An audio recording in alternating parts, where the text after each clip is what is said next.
Hey, Shalom family, Most High Christ bless. We're gonna start in about 2 minutes. Facebook kicked us off for a second, so I want to make sure everybody get a chance to get back on.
We good?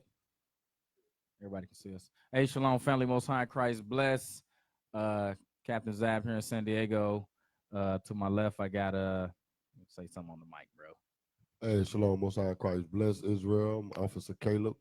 By the way, this is my first home, IUIC, San Diego, but now I'm at home in IUIC, Seattle. Seattle. Then to my right, we got Officer Azariah, most high Christ bless. we got JDL over there. We got Bez over here. We're gonna send up some prayers right quick, and let's get it cracking. It's this way. Anybody blow the trumpet?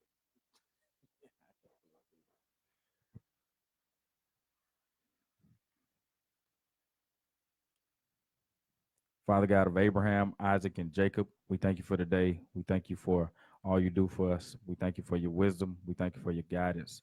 We thank you for your clarity in the scriptures. We pray that you continue to raise up the 12 tribes of Israel and bring us back to the great nation from whence we came. May the whole congregation say, Hallelujah, Hallelujah, Hallelujah. In Jesus' name we pray. Amen.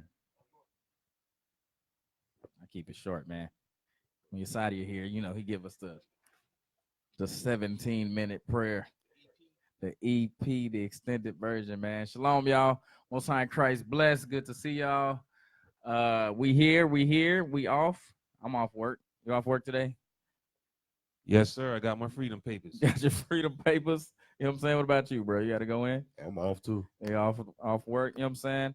So, all praises for a little restitude, a little respite, but we're not celebrating this wicked day. You know what I'm saying? How you gonna spend the day, man? Your off day. What you gonna do, man? Spend some quality time with the rib. That's about it. With the wife? I'm gonna come invade y'all house, man. Forget that. You know what I'm saying? Come bother y'all. What about you, bro? What you got planned? I'm kicking it with the brothers. Try to kick it with the brothers today. Y'all brothers hear that? Kick it with the brothers. It's 4 a.m. though, man. It's 5 a.m. right now. Hey, that's even better. That's even better. That's even better. Hey, the more the merrier, the longer the better. Yes, sir. Yes, sir. All praises, man. Happy to have some visitors out here. Again, we had the bishop come visit us last week. We definitely got some nuggets, some jewels, some information to grow from. So we're gonna try to do that. We're gonna try to make sure that we implement the things that he put in place for us to implement.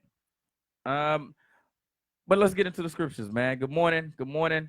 Today we're gonna talk about the hidden history of what they call Independence Day on this side. Y'all can't hear? Okay. Talking about the hidden history of what they call Independence Day.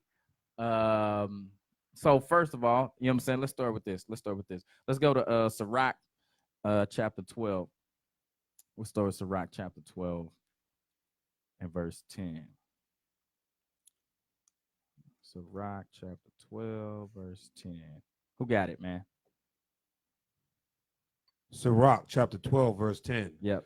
Never trust thy enemy, for like as iron rusteth, so is his wickedness. So is his wickedness. So it say never trust thy enemies. A lot of times what we see, man, we got the thing right in front of my face. A lot of times what we see in reference to history is a farce. You know what I'm saying? We see these things in reference to history and we think that it's accurate. And we, as we dig deeper into it, we see, nah, this ain't that right history. This is the information they tell us, but it's not. It's more to the story than what they give us. Read that thing again. Never trust thy enemy, Uh-huh.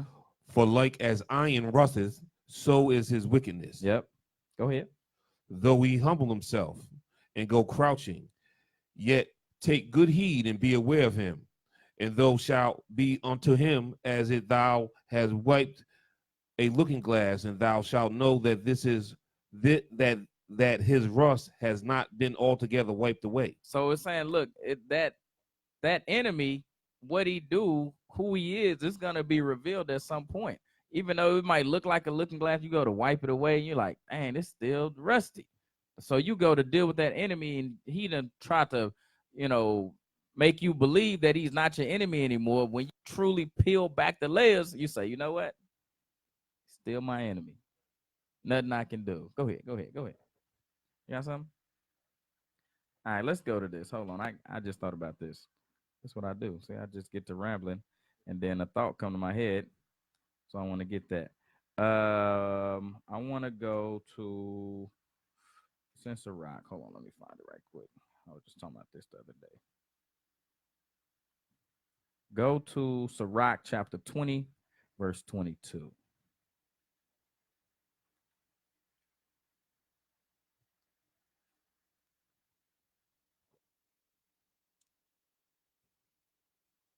Sirach chapter 20, verse 22. You got it, Caleb? He not putting it. You got it? Somebody got it. The book of Sirach, chapter 20 and verse 22.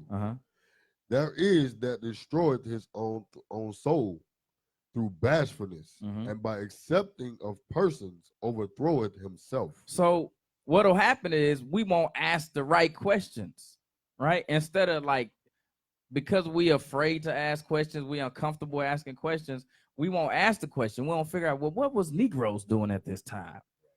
We don't even think about it half the time. You know what I'm saying? Go ahead. Verse 23. There is that for bashfulness promises to his friend, and maketh him his enemy for nothing. For nothing, because we don't ask the questions. Now, we don't know who our enemies are a lot of times because we don't know who we are. right? We don't know who we are, so we can't even identify who our enemies are. Until we do that, until we identify who we are, it's hard to even identify who our enemies is. Let's do that right quick. Let's go to Deuteronomy 28. Might as well, right? For all you new brothers and sisters out there, let's do that thing. Deuteronomy 28 and 15, and then we'll hit 68. Read it. Okay. The book of Deuteronomy, chapter 28 and verse 15. Yep. But it shall come to pass, if thou wilt not hearken unto the voice of the Lord thy God, to observe to do all his commandments and his statutes which I command thee this day, that all these curses shall come upon thee and overtake thee. So the curses is what we use to identify who we are. But also we can look at these curses, we can identify who our enemies are, right? Let's go to verse 68. Verse 68. Yeah. And the Lord shall bring thee into Egypt again with ships, Go ahead. by the way whereof I spake unto thee. Thou shalt see it no more again. And there ye shall be sold unto your enemies. There you go, there you go, there you go. So what happened was, right, we were sold unto our enemies. So to think that coming over here that we're going to open up a history book, American history, all us go to public school, you learning American history, you think you finna learn something from your enemies, right? When Japan, when the U.S. dropped atom bombs on Hiroshima and Nagasaki, did they say, you know what, U.S., come teach us history now, right? When the Germans was killing them those Jewish people, did they say, you know what, German man, Hitler man, why don't you come teach us our history now? Nah, but us, we fight to learn American history. You know what I'm saying? A lot of times they be like, ooh, this is our holiday. This is our 4th of July. Right. Read that scripture again. The book of Deuteronomy, chapter 28 and verse 68. Yeah. And the Lord shall bring thee into Egypt again with ships, Yep. by the way whereof I spake unto thee. Thou shalt see it no more again. And there ye shall be sold unto your enemies for bondmen and bondwomen. So it say we was going to be sold unto our enemies for bondmen and bondwomen. Let's stop right there. So what is Independence Day? What does the 4th of July represent? Come on, let's wiki that thing. Pull it up right quick.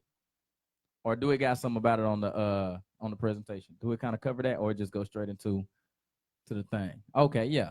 Give me that. All right. That's kind of yellow. I can't see it that good. My bad. I thought I could. Hey, appreciate it. Man, you quick. All right, what happened on the 4th of July? It says the Continental Congress declared the 13 American colonies were not subject to British monarch. The signing of the Declaration of Independence made the colonies united, free, and independent states. Dunmore and High Court 1772 Somerset decision outlawed bondage on English soil. The southern states succeeded from Britain to preserve slavery. So go pull up matter of fact, let's pull up British like the UK. When did they free the slaves? When did they free the slaves? When did they outlaw slavery, I guess? Slavery in Britain, scroll down. Okay, slavery in Britain. Let's say from the 17th century to the 19th century, transportation of colonists, criminal. Start at the top. Go back up to the top again. Slavery in Great Britain existed and was recognized from before the Roman occupation until the 12th century, when chattel slavery disappeared, at least for a time. Former slaves merged. From the 17th century to the 19th century, transportation of colonies, under the England facilitated Transportation Act in 1718. So where are they getting that from? What they say down there? Okay. What they say? Somerset case in 1772 held that no slave could be forcibly removed from Britain. This case was generally taken at the time to have decided that the condition of slavery did not exist under English law. Okay. So go back to the PowerPoint. So it's saying in 1772, the Somerset case, they decided that slavery did not exist under English law. So the PowerPoint that we got, go back, is saying that Dunmore and High Court in 1772, that's a British court, uh, outlawed bondage on English soil. The Southern states succeeded from Britain to preserve slavery. So part of the reason why the U.S. was formed was because they wanted to continue the act of slavery. They said, we got all this good land over here. We want to keep slavery alive. You know what I'm saying? They want to keep it going. Let's go back to Deuteronomy 28. The book, verse 68 again. Yeah, we had 68. The book of Deuteronomy, chapter 28 and verse 68. Uh-huh. And the Lord shall bring thee into Egypt again with ships, Okay. by the way whereof I spake unto thee. Mm-hmm. Thou shalt see it no more again. Mm. And there ye shall be sold unto your enemies for bondmen and bondwomen. So it say there, when we got over there, we'll be sold unto our enemies for bondmen and bondwomen. But we see over in British and the UK, they had started outlawing that thing. So they say we got to go over here and keep this thing alive, keep this thing pushing. But we'll read in the history books, and it'll say, oh, the US, they just wanted to separate for taxation. And that's the other hard part for our people too, right? I'm gonna say this. The layers of history, right? We can't tell our head from a doorknob most of the time when it comes from the history, right? You ask a black man, a Hispanic woman about Independence Day, they'll talk about Abraham Lincoln and who knows what. You know what I'm saying? All type of stuff, man. I can't remember, man. This guy was showing me this thing at work the other day. They was like asking black people like how many stars was on the colonial flag or something. And she was like 47 minus 13, you got dang 47 stars on the flag. And you was like, what? Like, what kind of math was that? Like, I gotta find that video, man. It was, you know which one I'm talking about? Wow. She said 47 minus 13, you got like god dang 43 states. And she was like, what kind of math? I'm pretty sure she said 50 minus 13 equal to 47 or something. I was like, how did she get that mad? That was crazy. Let's go back. What's up? You got something? No, not yet. Okay, cool. Let's go back to Deuteronomy 28:68 again. The book of Deuteronomy, chapter 28 and verse 68. Uh-huh. And the Lord shall bring thee into Egypt again with ships, by the way whereof I spake unto thee. So when it say into Egypt again with ships, we had just started coming out of slavery over there in 72, right? So the U.S. said, nah. Let's keep that thing going. So you gonna serve that slavery. Go ahead. Thou shalt see it no more again. And there ye shall be sold unto your enemies for bondmen and bondwomen, and no man shall buy you. So it was nothing you could do to receive freedom. Now, what we're gonna see is as we go through this thing, what we're gonna see is that our history is that we had many brothers and sisters that fought on different sides of this line to try to achieve freedom, right? We had brothers fighting on the UK side, right? We had brothers fighting on America's side, all with the thought of we was gonna be saved, all with the thought of we was gonna be free, right? The US was telling the Negroes, like, if you fight for us, you're gonna be free. And the UK was telling the Negroes, if you fight for us, you're gonna be free. Guess what? Didn't work.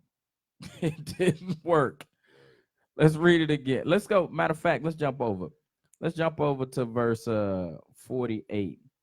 The book of Deuteronomy, chapter 28 and verse 48. Yeah.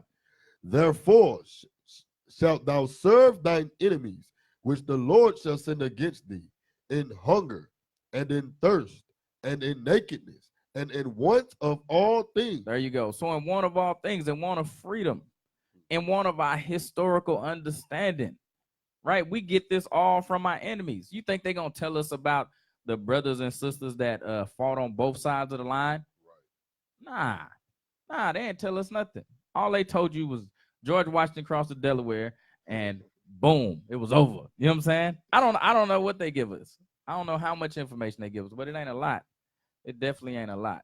And it don't go into our specifics of our history and what we did. JD, are you good over there? All right. Let's go back to the PowerPoint right quick. Good morning out there, Facebook land. You want to play that video right quick? Yeah, that's it. Yeah, that's it. How many stars are on the flag? Oh, that was Jay? Yeah, it was Negro saying this stuff. How many stars are on the flag? Oh my goodness. Sis. Yeah, this is hilarious, bro. Stars on the American flag. Shit, we got 13 colonies, so 13 minus 50. 13 minus 50, goddamn 47. 13 minus 50, goddamn 47. Come on. Wow. 13 minus 50, god dang, 47.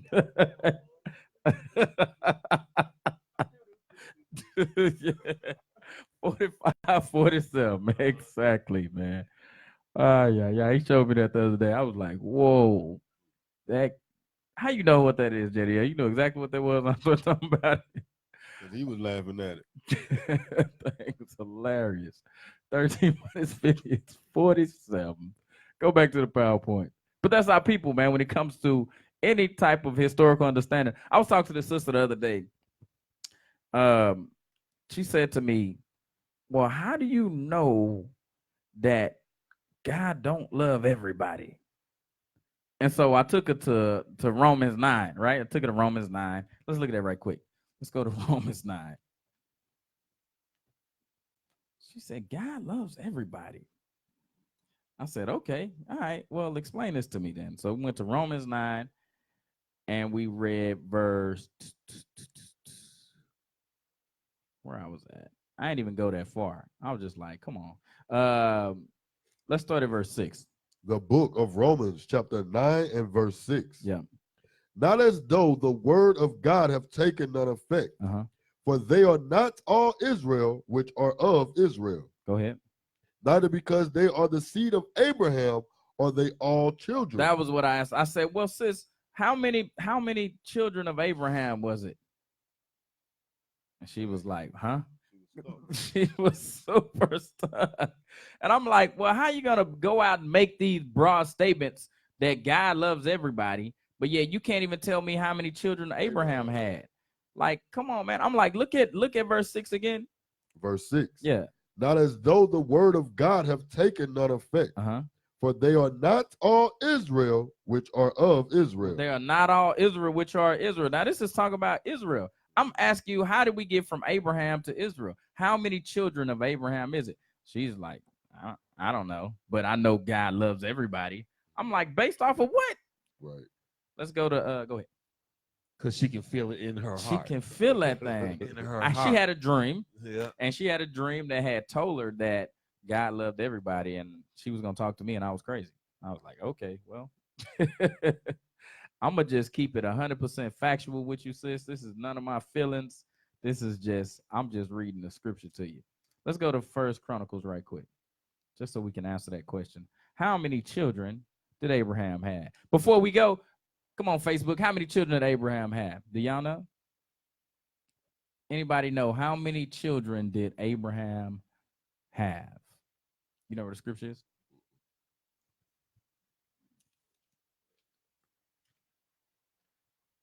God dang, he had 13 kids minus 50. He had 47.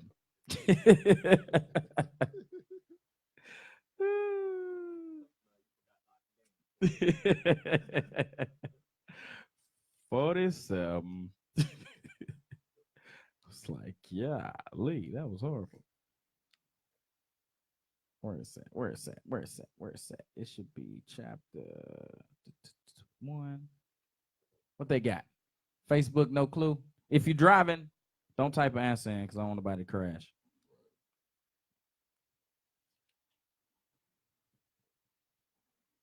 Found it.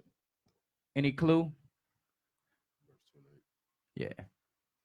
All right, I got no answers. All right, let's go. Let's go. First Chronicles chapter 1 and verse 28.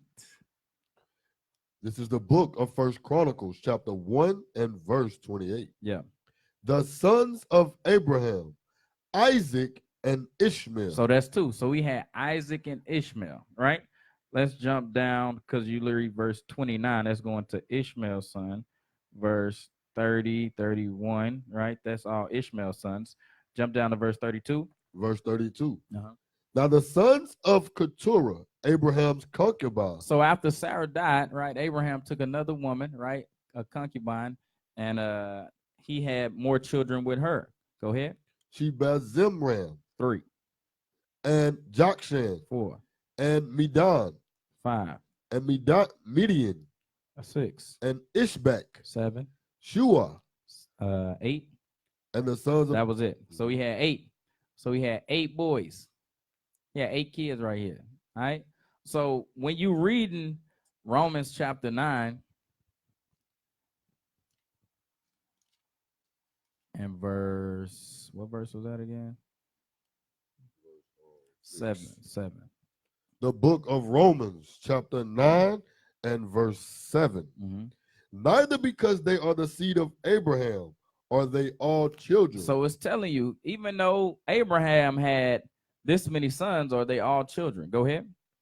He had 8 sons. They not all the children of God. Go ahead. But in Isaac shall thy seed be called. So that puts Medan and Midian and Joktan and Ishmael all to the side. Go ahead. That is, they which are the children of the flesh, Mm-hmm. these are not the children of God. Yep. But the children of the promise are counted for the seed. So when you look at the promise, right? The promise, you had things like the promised land, right? You had things like the covenant, right? So if your family, right, if you're right, my family going through this thing actually right now, right? We got some property out in Texas where I'm from, and my grandmother passed, right? And she left a lot of the properties to her grandkids, but guess what?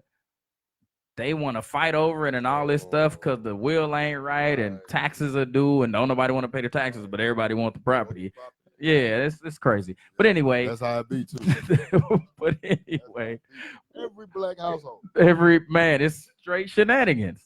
They like, we need you to send in this much money, and I'm like, that's gonna turn into another thing. Once I send some money, it's gonna turn into, well, can you send this much for your uncle and them? I'm like, oh my goodness. So I'm just trying to just be quiet in the corner. But anyway, what I was reading, verse 8. Read verse 8. Verse 8. Mm-hmm. That is, they which are the children of the flesh, Mm-hmm. these are not the children of God. So what does that mean, right? In the will, right, when Christ died, right, the will is in effect, right? So meaning all the properties, all the promises that was left to us, right, it was put in effect once he died. Now, who can receive those promises? Who can receive that property, that inheritance? Who can receive that? Read it again. Verse 8. Uh-huh. That is, they which are the children of the flesh. So guess what? Those kids that are the children of the flesh, they wasn't wrote in the will. They wasn't wrote in there. So if they wasn't wrote in there, guess what? They don't have no claim to this Bible. They don't have no claim to our property. They don't have claim to our promises, to the service of God. They don't have no claim to none of that stuff. Read on. These are not the children of God, Uh-huh. but the children of the promise are counted for the seed. So the children of the promise, the children of Israel, those are the ones that can receive of that inheritance. Jump back to verse 4. Verse 4. Yep. Who are the Israelites, Yep. to whom pertaineth the adoption. So the adoption meaning what? We got paperwork dictating that we have ownership on what our Father has left us in the past. Go ahead. And the glory, Uh-huh. and the covenant, Uh-huh. and the giving of the law, Yep. and the service of God, and the promises. So we have the service of God and the promises, which goes back to our inheritance, our specific lands and properties that we owned and all that. You had something, Azariah? Nah, you nailed it. I was gonna say the same thing. I ain't got nothing. Come on, man. You can say it better than I said. Nah, I was just gonna read it. Oh, okay. Yeah, I was like, you know, it says it in Sirach. Let's get Sirach 44:19. Let's do that. So she's saying we all the children of God. Yeah, like it says in yeah. Romans. You know what I'm saying? Yeah, pretty So- much. So what Sirach 44:19 to 23. Let's see what that say. Let's see if it says something different. The book of Sirach, chapter 44 and verse 19. Abraham was a great father of many people. In glory was there none like unto him. So he was a great father. He had a whole bunch of people, like it just said in Romans. A whole bunch of them. He had 8 children, and Yep. them 8 children had children who had children. Read. Who kept the law of the Most High, and was in covenant with him. He established a covenant in his flesh, and when he was proved, he was found faithful. Oh, that must mean everybody gets it, right? Let's read. Therefore, he assured him by an oath that he would bless the nations in his seed, and that he would multiply him as the dust of the earth, and exalt his seed as the stars, and cause them to inherit from sea to sea, and from the river unto the utmost part of the land. Because Abraham's children are everywhere. We cover his seed covers the whole earth. So it still got to mean it's everybody. Read. With Isaac did he establish likewise, for Abraham his father's sake, I think the record just skipped. Go ahead, read. the blessing of all men and the covenant, Read. and made it to rest upon the head of Jacob. It made it rest upon the head of who? Of Jacob. Read. He acknowledged him in his blessing, and gave him an inheritance, Yes, sir. and divided his portions among the 12 tribes did he part them. How about that? How about that? How about that? God dang. How about 47. that? 47. Yes, sir. All praises. Let's get back into the history. Come on, go back to the PowerPoint right quick. So see how I get to rambling? My bad. The point is, and the point I was trying to make is that what we tend to do when it comes to history, our people, we tend to move with more emotion than factual information. You know what I'm saying? You can give them facts like, look, we just read the scripture that said Abraham had 8 kids. We just read the scripture that said that the seed was given, the promises was given to Israel. But I feel like, you know what I'm saying, without any factual proof, I feel like this. You know what I'm saying? Let's go to the PowerPoint right quick. All right. So go back one. All right. So we was just reading about they wanted to preserve slavery. But look up 4th of July or Independence Day specifically. I want to see what that say. Independence Day. Yeah. All right, cool. Independence Day, colloquial. 4th of July is a federal holiday in the United States commemorating the Declaration of Independence of the United States on 4 July 1776. The Continental Congress declared that the 13 American colonies no longer subject and subordinate to the monarch of Britain and were now united, free, and independent states. So they wanted to be free, but they wanted to hold us captive. You know what I'm saying? The Congress had voted to declare Independence Day 2 days earlier on July 2nd, but it was not declared to the 4th. Independence Day is commonly associated with fireworks, parades, blah, blah, blah. Scroll on down. Can I see why they did it? During the American Revolution, the legal separation of 13 colonies from Great Britain actually occurs at the 2nd of July, with the Second Continental Congress voted to approve. Do it say why they did it, though? Principal author was Thomas Jefferson. He the one that wrote the thing. Benjamin Franklin has some. Nah, it's not really telling us why. It's not really telling us why they did it. Go ahead. It was about taxes. It was about, yeah, they claim it was about taxation, right? Yes. Claim it's about taxation. But we can see that things like slavery played a part in that thing. The crazy thing about that right there, Yeah. right? We just reading about the 4th of July, right? Yeah. And we talking about the hidden identity, our hidden history. Yeah. Who was the first person killed in the American Revolution? Who you got? Crispus Attucks. Crispus Attucks. Pull him up, right? Hold on, This- we'll I'm pull them up sorry, right I'm quick. sorry, No, I'm sorry. no. I want to read the part you were just saying. So, many colonies have had developed a different conception of the empire. The colonies were not directly represented in parliament, and colonists argued that the parliament had no right to levy taxes upon them. Okay, so like you were saying, so when it's saying parliament, that's making reference to their government, how they run it. Like we would call it our Senate or our Congress. They got parliament over there. All right, go ahead. You said Crispus. Crispus Attucks. Go ahead. All right, so we just read about what went down and talking about the revolution, but here's our hidden history. Okay. Widely regarded as the first person killed in the American Revolution, black man. Black man. Fought on this side, like we're gonna dig into a little bit, like you said, right? First, and I only know this from New England. You know what I'm saying? So Boston Tea Party, all this stuff is fresh in my head. Yeah. You know, got beat into me as a kid, learning their history. Learning their history. You know what I'm saying? Right. But the first person to kill, widely recognized, right? There you go. Let's read this a little bit. So how about that? So say Crispus Attucks was American, what's that say? Stevedore of African and Native American descendants, widely regarded as the first person killed in the Boston Massacre, and thus the first American killed in the American Revolution.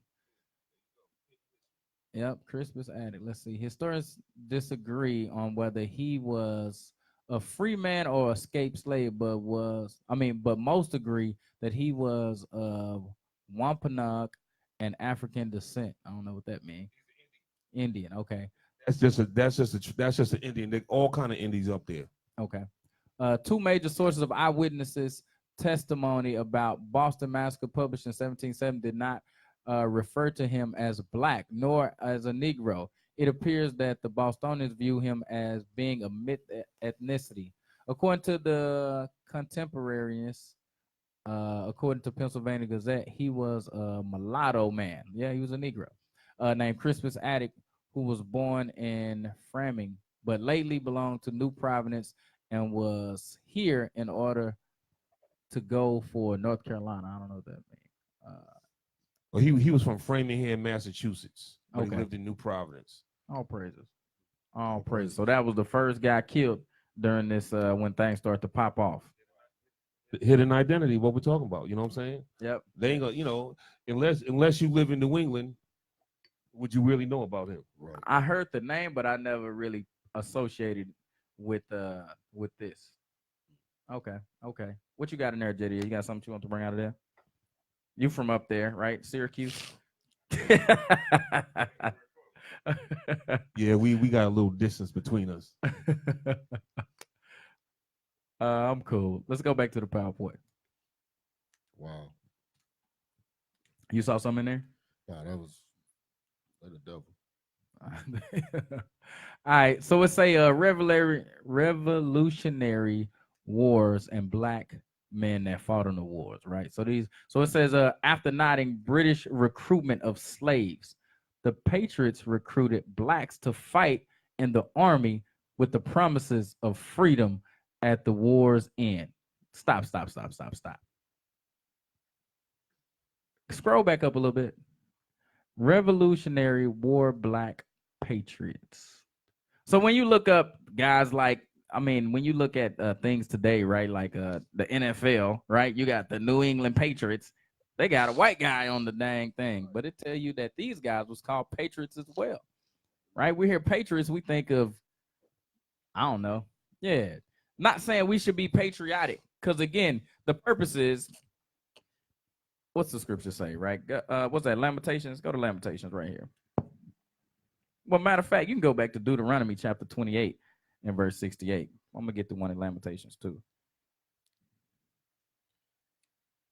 The book of Deuteronomy, chapter 28 and verse 68. And the Lord shall bring thee into Egypt again with ships. Yep. By the way whereof I spake unto thee, thou shalt see it no more again. And there ye shall be sold unto your enemies for bondmen and bondwomen, and no man shall buy you. So it's nothing we could do to be saved, right? Even though we was joining their militaries, fighting with them, you know what I'm saying, fighting in this war, right? We reading about these dudes that's fighting on the side of the British, right? It says, after noticing British recruitment of slaves, the Patriots recruited blacks to fight in the army with the promise of freedom at the end of the war. So the U.S. was saying, look, you fight with us, you'll be free at the end. And the British was saying, you fight with us, you'll be free at the end.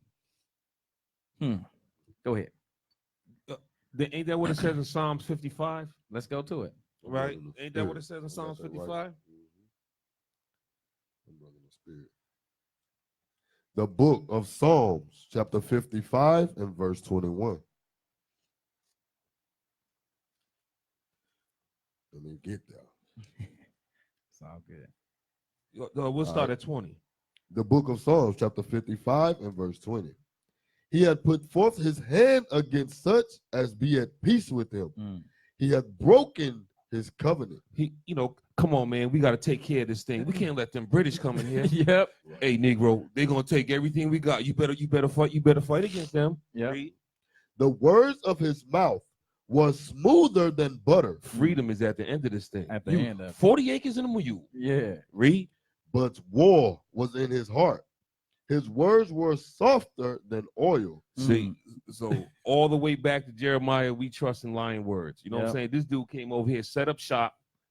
Can we get Psalm 74? 74 and 4.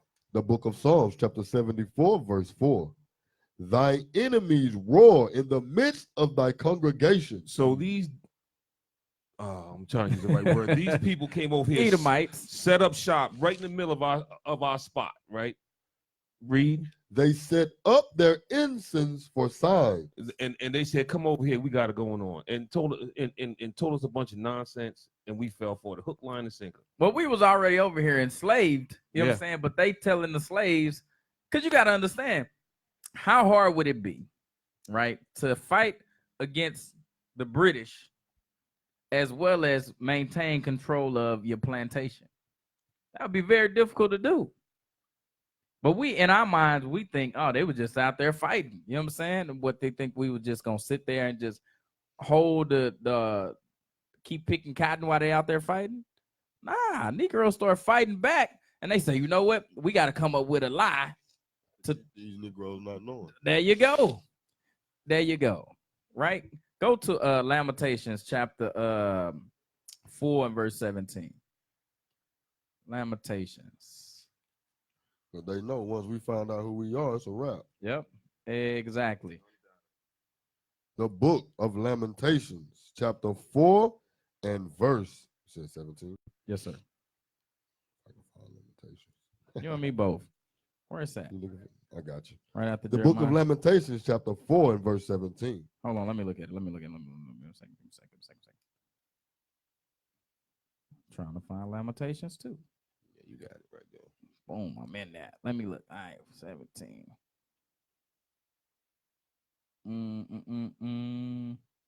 Yes, go ahead, 17.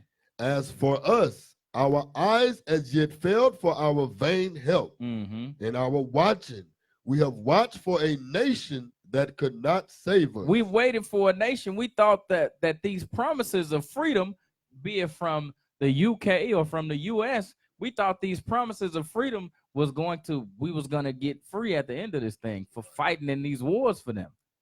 You know what I'm saying? We waited for a nation that was not gonna go back to Deuteronomy 28 one more time, 68. The book of Deuteronomy, chapter 28 and verse 68. Yep. And the Lord shall bring thee into Egypt again with ships, by the way whereof I spake unto thee. Thou shalt see it no more again. And there ye shall be sold unto your enemies. So when we got off those ships, we were sold to our enemies. We wanted to disregard that fact. These people just brought us over here in slavery 100 years prior, and how quickly we forget. We've been on this cotton field the whole time, but now that they fighting against the British, they gonna obviously let us go. Right. That's crazy. That's madness. We believe that thing. Believe it. Hook, line, and sinker. We believe everything that this so-called Edomite man tell us. Everything that he tell us, we believe it. Everything that this so-called Caucasian man tell us, we believe it. It's crazy. Read that again. the book of Deuteronomy, chapter 28, verse 68. Yep. And the Lord shall bring thee into Egypt again with ships, Mhm. by the way whereof I spake unto thee. Thou shalt see it no more again. And there ye shall be sold unto your enemies for bondmen and bondwomen, and no man shall buy you. So it say, no man shall buy you, or no man shall save you, right? And looking at Lamentations 4:17, it says, as for us, our eyes as yet failed for our vain help. The help that we thought we was going to get was a lie, right? That's what vain mean. We thought we was going to get freedom at the end of this thing, but guess what? That was a lie. Oops, fooled you again, right? In our watching, we have watched for a nation that could not save us. We watch for a nation that it's impossible for the U.S. or the U.K. to save us. Why? Because if they uplift us, they destroy themselves. Right. You can't do one without the other. You think I'm saying? Where is that at? That's Wisdom of Solomon. Go ahead. Because think about this, Cap. The funny thing is, the Negroes was thinking that the British was gonna help them. Yep. Because we was already over here as slaves. Yep. So they're like, okay, well, we don't like these white folks that we already up under. If we fight with the British, we're gonna get free. Yep. So a nation cannot save us. So but you gotta think that it was probably true on the opposite side. They were like, remember when we was over in Britain, we was in slavery over there, so we should fight with these Edomites on this side. right. You know what I'm saying? So it's probably just confusion. It's just a Right. bunch of confusion. Even like when you read the Maccabees, it was the same thing, right? You had Negroes fighting on the side of the Greeks. You had Negroes fighting on the side of the Romans. It's the same thing throughout history. Let's go to that. Let's go to Wisdom of Solomon, chapter 18 and verse 7. The book of Wisdom of Solomon, chapter 18, verse 7. Uh-huh. So of thy people was accepted both the salvation of the righteous and the destruction of the enemy. So you got to understand, salvation for us, freedom for us, true independence for the black man, Hispanic man, Native American, and Indian man. Guess what? That means destruction for our enemies. Right. So they're not going to be like, you know what? We're going to go ahead and free you guys and set you guys up. That's going to be the end for them. Right. Soon as that happens. All right, let's go back to the PowerPoint. We're going to get through this thing. So it says, after noticing British recruitment of slaves. So the British was recruiting slaves. They over there in slavery, they come on the and try to free them and be like, look, come fight on our side. Right? What they called them, the red coats, right? Come wear a red coat, right? It says, after noticing the British recruitment of slaves, the Patriots recruited blacks to fight in the army with the promise of freedom at the war's end. So they had a group of U.S. soldiers called the Patriots. They promised that they would get free as well if they fought on their side. Black Patriots, by providing military support, medical assistance, etc., which was vital to the war. Slaves fought in every major battle during this time. For example, the Battle of Lexington and Concord. Slaves was fighting in this thing on both sides. Red coats and blue coats. They was fighting on both sides of this thing. You got something, Caleb? Let's go to the next one. Did you have something, Azariah? Look like you was looking up something.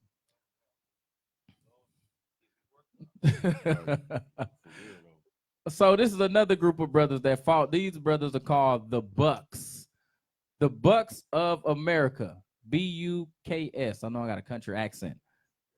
B-U-C-K-S. Dang, I can't even spell. I'm looking at it. The Bucks. The Bucks of America, formed in 1775 in Boston, Massachusetts, was a black militia, black patriot militia. This team provided extra security in Boston during the war, acting as a police force. So these brothers called the Bucks also fought on the U.S. side, right? Let's go ahead. Go ahead. I was gonna say, so when you think about this time, right? Everybody always thinks about down south, below the Mason-Dixon line, right? But you gotta remember, the first 13 colonies was all up there: Connecticut, Massachusetts, Rhode Island, up New York. You know what I'm saying? There's a lot of history up there that people just fail to realize. And the crazy thing about it, most of them's Gad.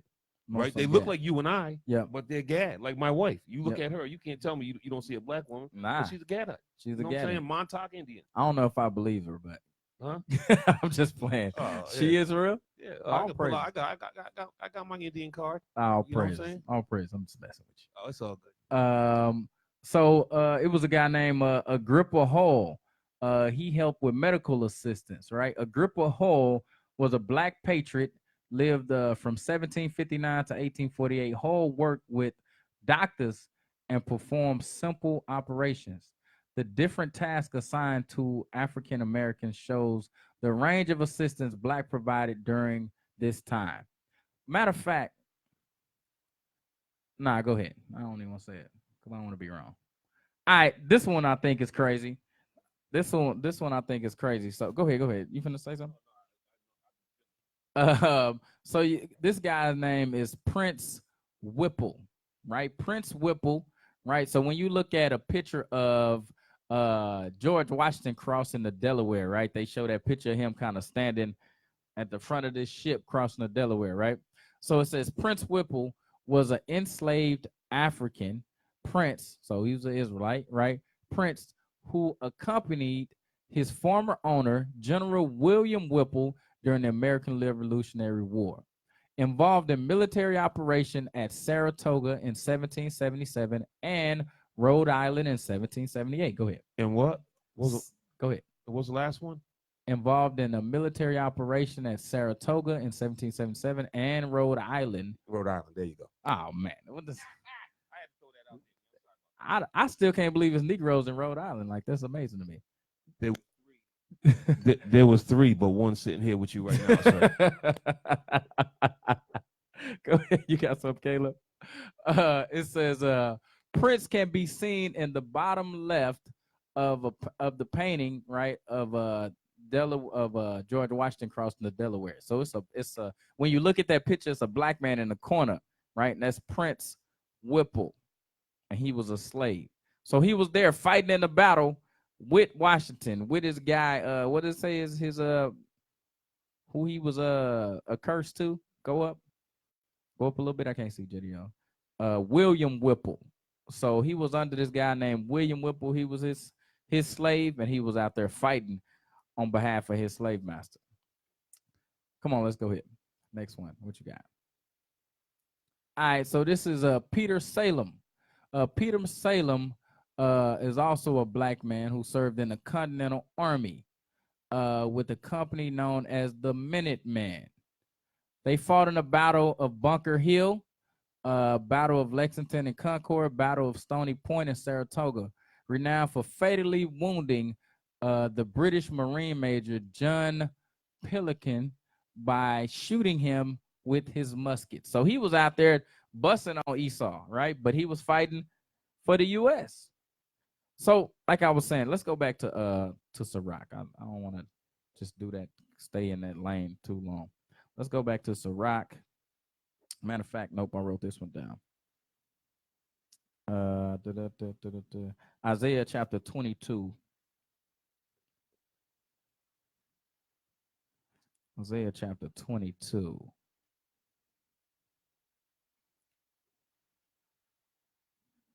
Let's start at verse 17. The book of Isaiah, chapter 22 and verse 17. Yeah.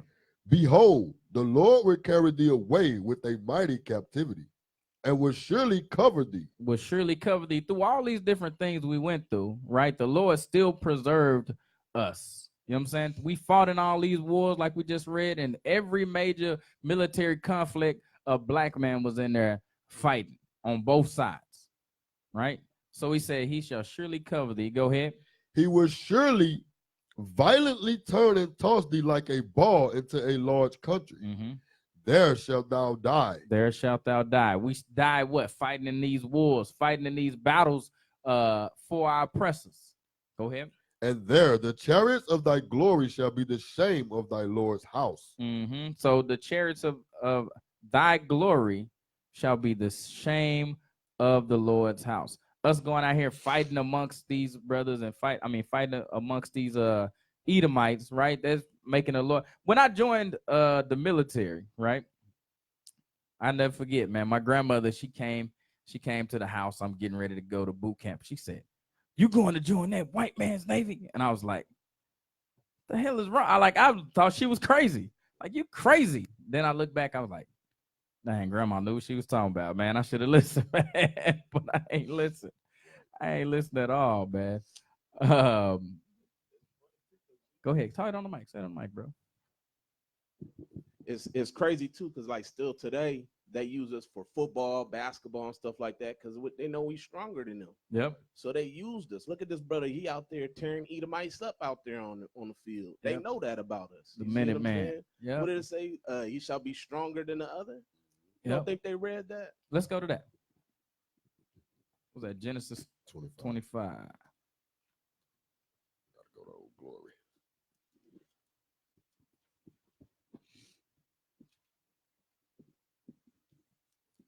Let me start at the top. Yeah, 23. The book of Genesis, chapter 25 and verse 23. And the Lord said unto her, 2 nations are in thy womb, 2 nations, read.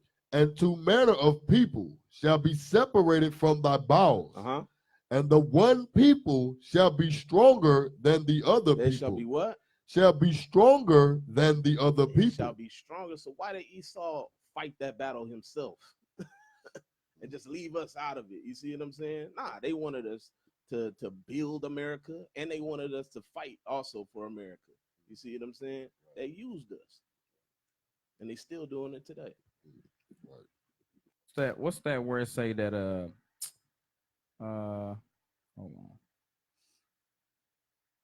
Let me find it right quick. Go ahead. Keep talking, somebody. Give me a second. Let me find this. That's crazy because our people today, they already got the barbecue sauce. Yep. They got that ready. Yep. They got it 2 for $3. Hey, I seen somebody at Marshall's this yesterday. They picking out red, blue, and white outfits. Ooh, I'm gonna get drunk tonight. Right. Oh man, It turned into reveling. You see what I'm saying?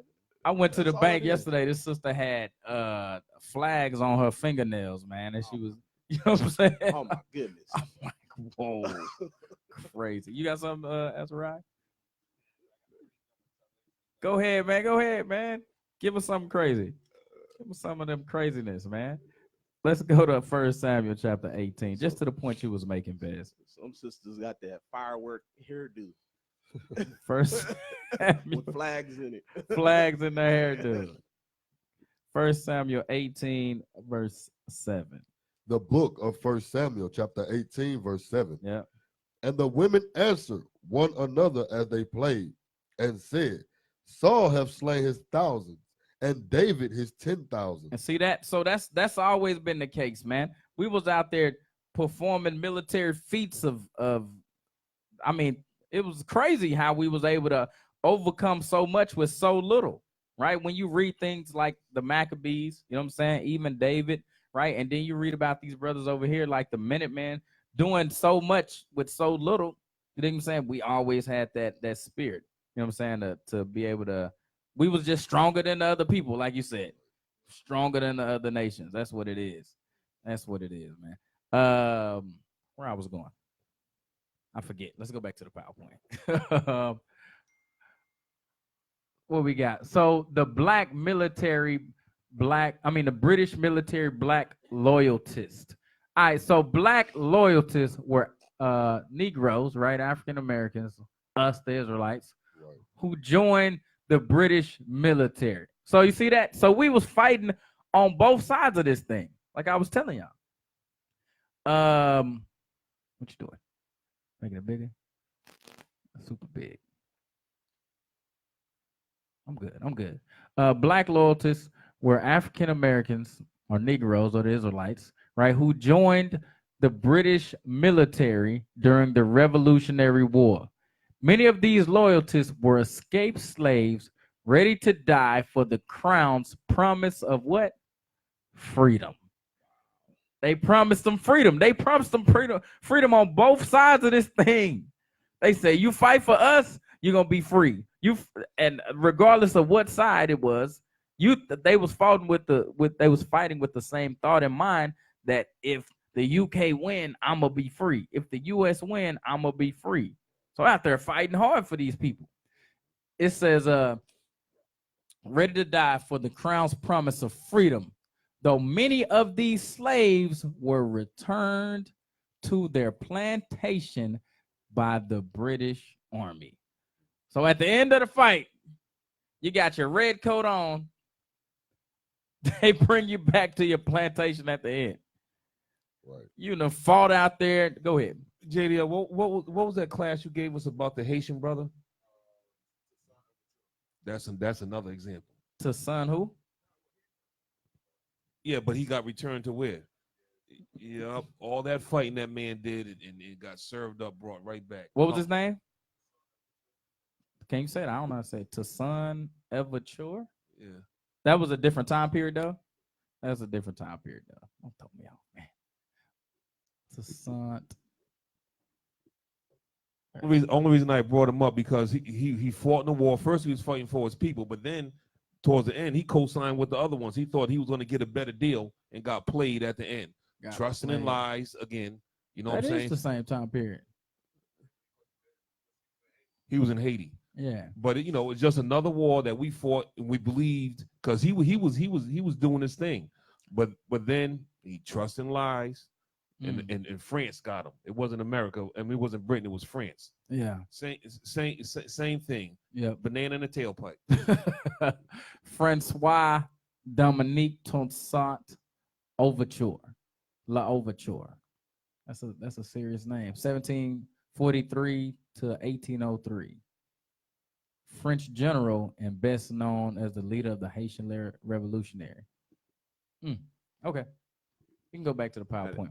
That's crazy, Cap, because some of our people probably came home with no arms, no legs, injuries and stuff like that. Still had to go back to the plantation. Yeah, they done fought in the war and all this stuff and came back, put them back to work on the slave field.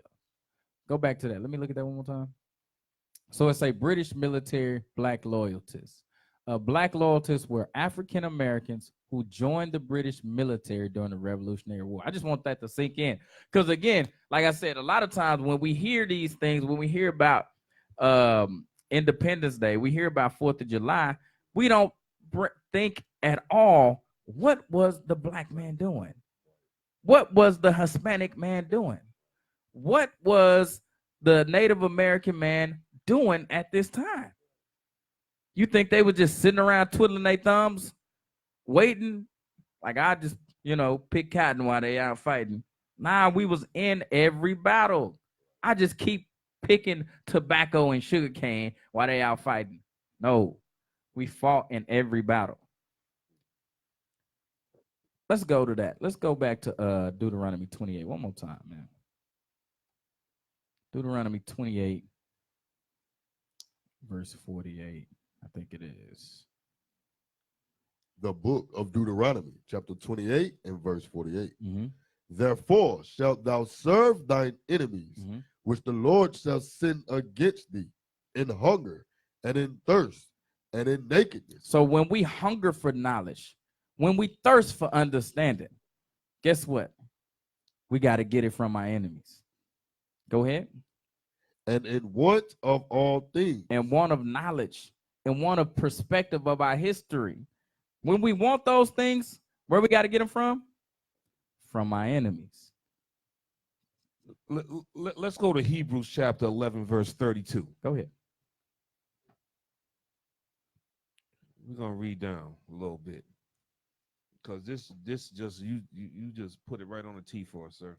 The book of Hebrews, chapter 11 and verse 32. And what shall I more say? For the time would fail me to tell Gideon and of Barak and of Samson and of Jephthah, of David also and Samuel and of the prophets. So it said the time will come when they will forget to tell us about these men of Crispus Attucks, of Whipple, of the Bucks, of the Black Patriots, of the Black Loyalists. Read. Who through faith subdued kingdoms, wrought righteousness, obtained promise, stopped the mouths of lions. Because we don't have the spirit of fear in us, right? We're going to fight that battle. Even though we trusted in lies, right? There's gonna be a time where Esau, he ain't gonna tell us about all the mighty things we did. Right. Read. Quench the violence of fire, escape the edge of the sword. Out of weakness were made strong, wax valiant in fight, turn to flight the armies of the aliens. Because that's exactly what we did. Because we took it right to Britain during that time, right? Mhm. So just like we're going over now, the history, right? You know, just like then is just like now, right? They forgot to tell everybody about Samson and David, just like they forgot to tell us about Whipple, who was on that boat. Yeah. Crispus Attucks was the first one that was killed. You know what I'm saying? In the American Revolution. The Yep. Bucks. I never even heard of the Bucks. Never even You know heard of what the I'm saying? Bucks. I heard of the Minutemen.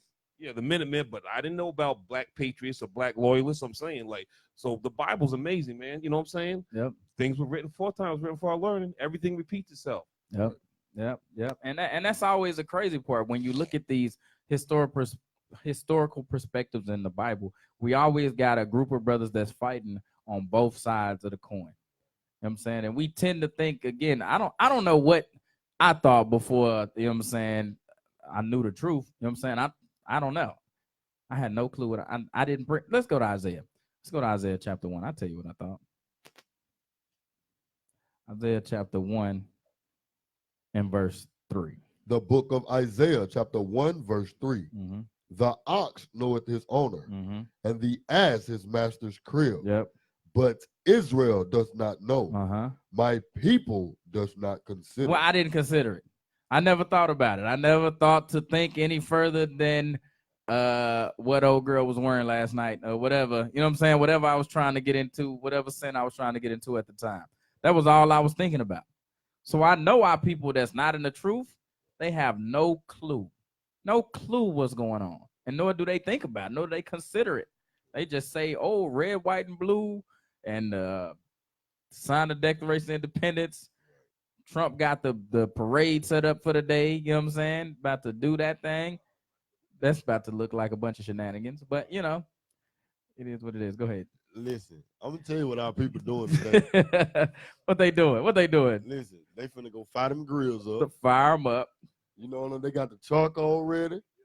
They got the strong drink. They got that ready. They calling everybody up. Listen, it's going down tonight. Well, it's going down today. I ain't gotta go to work. Right. You know what I'm saying? We're gonna pop these firecrackers. We're gonna go look at the show. We might hit up the parade. Our people is in all kind of wickedness. And at this point, we need to worry about our own Independence Day and not the white man's Independence Day. You understand? Because in 1776, we weren't nowhere near independence. Nowhere near. You know, and it's good, Cap, that you bringing this history out about our people during this time, because what you're seeing is that even today, our people are in the military. Shoot, Yep. I'm in the military. Right. So to be able to see how our people were fighting for them then and see how we still fighting for them today is amazing. Yeah. Yeah. You got something, Bez, over there? Nah, they just I'm leaving from work. You know what I mean? Last night I had to work late, and they talking about Happy 4th of July. I'm like, man, what the hell is this? Out here, this shenanigans, man. And again, go ahead. I was just gonna piggyback on what Caleb said, because our Independence Day is coming. It tells you right in Isaiah 65, right? That's our Independence Day ain't even here yet. Go ahead. What is it? Isaiah 65. Let's get it. Start at 14, right? While we out there barbecuing and licking our fingers. 65, Isaiah chapter 65 and verse 14. Behold, my servants shall sing for joy of heart, but ye shall cry for sorrow of heart. Isaiah 66. My bad, sir. My 66 and 14. Okay. The book of Isaiah chapter 66 and verse 14. And when ye see this, your heart shall rejoice, and your bones shall flourish like a herb. And the hand of the Lord shall be known towards his servant, and his indignation towards his enemies. Cause this is gonna be our 4th of July. Read. It says, for behold, the Lord will come with fire, and with his chariots like a whirlwind, to render his anger and his fury, and his rebuke with flames of fire. Yeah, those are gonna be them fireworks and the man-made. You know what I'm saying? You know what I'm saying? That's when it's going down. You know what I'm saying? This ain't talking about Will Smith. Ooh, yeah. Fighting aliens and stuff. Yeah, we'll see. That's your 4th of July, buddy. Go ahead. Could I get John 8:32? Or start from 31. John 8:32. Now you speaking my language over there, JDL.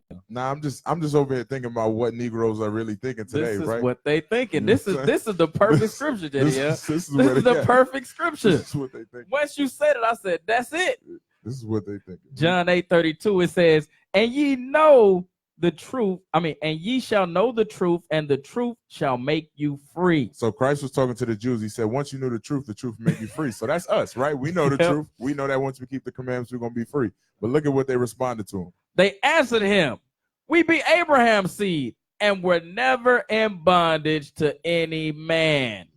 How sayest thou, ye shall be made free? Man, I wasn't a slave. That was my grandfather. That don't got nothing to do with me. I'm finna enjoy this holiday. So that's what Negroes is thinking today. That's what they be thinking. We ain't never been in bondage. You in bondage in your mind. You don't even know your history. Crazy, man. Y'all got something? To the Isaiah 66. Yes, sir. Keep going. Go ahead, Caleb. Caleb got it. The book of Isaiah, chapter 66 and verse 17. That's what else is going on.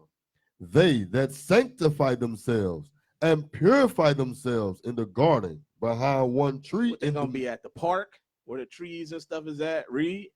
eating swine's flesh. What are they gonna be eating? Eating swine's flesh. Read. And the abomination and the mouse shall be consumed together. It's gonna be a lot of death out there too on 4th of July. I remember when I was in the world, a lot of people out there getting shot.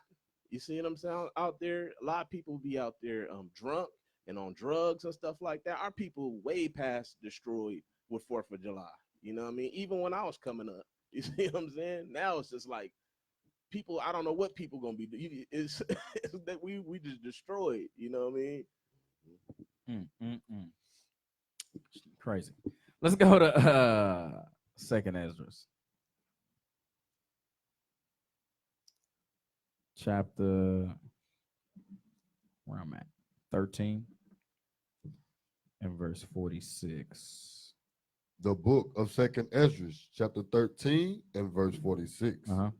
Then dwelt they there until the latter time. So that's where we at, right? We dwelling here until the latter times. We still here, still serving our oppression. But like you said, our Independence Day is coming. Go ahead. And now when they shall begin to come, the highest shall stay the springs of the stream again, that they may go through. Therefore sawest thou the multitude with peace. With peace. We at peace, right? Because we truly start to understand our history. We truly start to understand who we are. Stay that spring, meaning what? Stay back that water of confusion, that water of compression, of oppression. We start to stay that thing back, right? Because we start to come out of the days in which we was in. What did it say? Shake yourselves, right? We start to shake ourselves. Go ahead. Now when he destroyeth the multitude of the nations that are gathered together. So that's what he's going to do. He's going to destroy the multitude of the nations that's gathered together. Go ahead. He shall defend his people that remain. And then shall he show them great wonders. Then said I, Lord. That's all I wanted. It said he gonna show us great wonders. Like you said, them real fireworks is gonna be when Christ cracked that sky. That's when it's going down. That's when it's going down. Let's go back to the PowerPoint right quick. How much time we got? We'll go a little long today. You know what I'm saying? Yeah, I ain't gotta go to work. We'll go a little long. You know what I'm saying? How about that? What we got here? We got the Black Pioneer British Provincial Military. Okay, so the British Provincial Military. The Black Company of the Pioneers were known as the Black Pioneers. Black Pioneers were loyalists in the British Province military during the Revolutionary War. These men served as scouts, raiders, and military engineers. Look at these brothers, man. These brothers was fighting on that. Look, he in red. You know what I'm saying? He's got his red coat on. He over there fighting for them. You know what I'm saying? Let's go forward. Let's see what else we got. All right, so Colonel, was that? Am I saying that right? Is that Colonel? That's Colonel, right? Yeah, Colonel Ty. fought as a black loyalist during the American Revolutionary War. He fought with a volunteer corps of escaped Virginia colony slaves in Ethiopia Regiment and the Black Brigade. His bold leadership soon made him a well-known and feared loyalist guerrilla commander. Ty led a small group of African Americans or Negroes or Israelites, right? Ty led a small group of African Americans and Queens Rangers. So they had something called the Queens Rangers. So I guess this guy name is Colonel Ty. He was a leader amongst the British. He led a black company. Go ahead. All right. What to say? Oh, shoot. Here we go. American Indians. Let's see what they did. Native Indians fought on both sides of the war as well, right? So tribes like the Iroquois, okay. Iroquois were divided over which side to support in the war. The Iroquois Confederacy, based in New York and Pennsylvania, split. Patriots, the Oneida and what they say? Oneida and Tuscarora sided with the American Patriots. British, the Mohawks, the Seneca, Cayuga, and the Onondaga sided with the British Army. So we see that even the Indians fought on both sides of this thing. Cap, that's just crazy because all them places is up by Syracuse. Like Oneida is up by Syracuse, Seneca is up by Syracuse, Onondaga is all in New York. So those are all tribes that were like near New York. All praises. So, but I thought you wasn't from Syracuse, so how would you know that? Hey, I just know some history. Yeah. So as we can see, even the Indians are the so-called Native American brothers and sisters, which are the tribes of Gad and Ephraim, and I'm sorry, I said Ephraim, Gad and Reuben and them, right? They was fighting amongst fighting in this war as well. Go ahead. What you got? You know what's funny? I'm looking at this, right? Mm-hmm. And we're the only ones that are divided. Yep. You know what I'm saying? Like, I don't know. It's just frustrating. It is frustrating. We fight against ourselves. We fight against ourselves, man. You got something, Caleb? Yes. Job 20. Mm-hmm. Start at verse 5 to get who is talking about. Then we're gonna jump. Yes, sir. The book of Job, chapter 20 and verse 5. That the triumphing of the wicked is short. The wicked is the so-called white man or Edomites. So that's the wicked. Jump down. So now we know who is talking about. Jump down to verse 11. Verse 11. His bones are full of the sin of his youth. His bones are full of the sin of his youth. This is the youth of America in 1776. Yep. So it says his bones are full of sin since 1776. Read. Which shall lie down with him in the dust. What's going to happen to the United States of America? Which shall lie down with him in the dust. It will be dust. It will be destroyed. Read. Though wickedness be sweet in his mouth. Because when he came to this side, he came with smooth words like the officer came out earlier with in Psalms. It says the wickedness be sweet in his mouth. Read. The wickedness be sweet in his mouth, though he hide it under his tongue. Though he hide it under his tongue. That's why they haven't told us today about any of this history. Yep. They hiding it under their tongue. Read on. Though he spare it and forsake it not, but keep it still within his mouth. He keep it still within his mouth. So they know. They know. So our praises, man. Our praises bringing this out. They know. They know.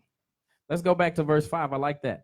It says that the triumphing of the wicked is short and the joy of the hypocrite, but for a moment. Because that's what they did. They got us with a bunch of hypocrisy, right? You fight with us, you're going to be free. Right. You fight with us, you're going to be free. And you ask a Negro, what does this have to do with us today in any form or fashion. They have no clue, but they'll tell you quick about Juneteenth, and then you ask them what year Juneteenth happened, and they have no clue. What's up? Nah, I was just stuck on Azariah's point about the house being divided against itself. Could I see Mark 3 and 23? The book of Mark, chapter 3 and verse 23. And he called them unto him and said unto them in parables, how can Satan cast out Satan? Read. And if a kingdom be divided against itself, that kingdom cannot stand. So when we look at the Native Americans, when we look at the Negroes, we was on opposite sides. I'm sure it was Negroes fighting, the other Negroes like, I'm gonna stay in slavery. So they divided, right? But when you look at Esau in this situation, all of them was still keeping with slavery. It wasn't about slavery, it was about money, right? They had a little fight about money and they got back to slavery. There was no real division on their side. Keep reading. And if a house be divided against itself, that house cannot stand. And if Satan rise up against himself and be divided, he cannot stand, but hath an end. See, the Edomites understand this, right? That's why they went to war. They figured out the money situation of slavery, and they kept continuing on, right? They just made it by another name. They figured out a way to get money together. But us, we fought each other, and then we destroyed each other, right? We split, and we destroyed each other. We fought in the wars, and we have different viewpoints, and it still happens to this day. Some brothers want to fight. Some brothers want to sit back. It's the same mindset that divides us to this day and causes us to fall. Deacon Ithon said it, great one time. He like, make no mistakes about it. With Esau, it's just sibling rivalry. We gonna fight to the death. Over a block that we don't even own. We hate each other. But with them, it's just simple civil rivalry. You know what I'm saying? Two brothers have an argument. You know what I'm saying? But we're gonna get back to running this. You know what I'm saying? Don't worry about it. Crazy. Let's go back to the PowerPoint right quick. All right, so we looked at the Native Americans. Okay, so we had Indians that fought in the British Army, right? So Mohawk Chief Thayendanegio, aka Joseph Bryant. We got a regular slave name. See, I can pronounce that. Joseph Bryant. But his name initially was Thayendanegio. Is that right? It says was an Iroquois leader in the Revolutionary War, educated at Morse Charter School or Charity School, Lebanon, Connecticut, converted to the Anglican Church and an interpreter for the missionaries. So this dude was over there, you know what I'm saying, giving them the word, you know what I'm saying, telling them what his brethren is saying. That's crazy, man. You know how you go in there, right? Say, you know what I'm saying? I have done this before. I don't know if y'all brothers have ever. You know, I know Caleb don't do this. You know what I'm saying? But say you go in there, you go get like a pedicure on your feet. You know what I'm saying? And you know how the Moabites be in there and they be da-da-da-da-da, da-da-da-da-da. You know what I'm saying? Do they ever have anybody come over and interpret for you what they saying? They're probably talking about you. You know what I'm saying? But we as a people, when we had our own language, we're going to go interpret it for them and tell them what we're saying, man. It's crazy. Straight shenanigans. It says translated religious tracts and other documents to the Mohawk language. 1775 commissioned a captain in the British Army. He persuaded 4 Iroquois nations to ally with the British. In 1778, 1779, he led Indian, British, and Loyalist forces during an assault in Western New York and Pennsylvania. He dedicated later years translating the New Testament and advocating Native American assimilation to European customs. Go ahead. What was that? The Indian T.D. Jakes? Yeah. What the? What? Yeah, man. This cat. He fought on the British side, though. You know what I'm saying? He fought on the British side. What's his name again? Joseph Bryant. Yeah. Thayendanegio.